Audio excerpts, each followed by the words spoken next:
பெண்களிடம் தொடர்ந்து அத்துமீறும் பிசியோதெரபி மருத்துவர் தகுந்த நடவடிக்கை எடுக்க கோரி கல்லூரி மாணவி புகார்.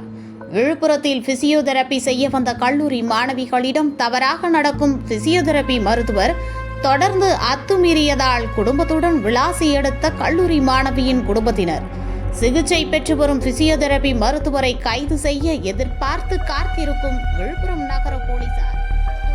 கிராமத்தை சார்ந்த 21 வயது மாணவி ஒருவர் விழுப்புரத்தில் உள்ள அரசு கல்லூரியில் படித்து வருகிறார். இந்த நிலையில் கடந்த வாரம் இந்த மாணவி வீட்டு மாடியிலிருந்து கீழே விழுந்ததால் இடுப்பில் வலி ஏற்பட்டுள்ளது. இதற்காக விழுப்புரம் ரங்கநாதன் தெருவில் இயங்கி வரும் DS ஆர்த்தோ கேர் சென்டர் என்ற எலும்பு முறிவு மருத்துவமனைக்கு சிகிச்சைக்காக சென்றிருக்கிறார் அந்த கல்லூரி மாணவி. பிசியோதெரபி மருத்துவரான சந்தோஷ்குமார் கல்லூரி மாணவிக்கு மருத்துவம் பார்த்துள்ளார். கடந்த 4 நாட்களுக்கு மேலாக நாள்தோறும் வந்து சிகிச்சை பெற்று சென்ற நிலையில் நேற்று இரவு வந்த கல்லூரி மாணவியிடம் மிகவும் தவறான முறையில் தொடக்கூடாத இடத்தில் எல்லாம் தொட்டதாக கூறப்படுகிறது. இதனை அடுத்து அந்த கல்லூரி மாணவி மருத்துவரின் கன்னத்தில் அறைந்துவிட்டு அங்கிருந்து புறப்பட்டுள்ளார்.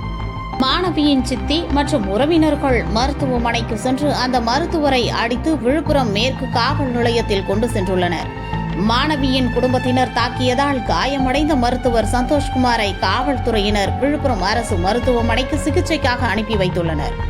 பின்னர் இதுகுறித்து பாதிக்கப்பட்ட கல்லூரி மாணவியிடம் புகார் மனு பெற்றுக்கொண்டு காவல்துறையினர் வழக்கு பதிவு செய்து விசாரணை மேற்கொண்டு வருகின்றனர்.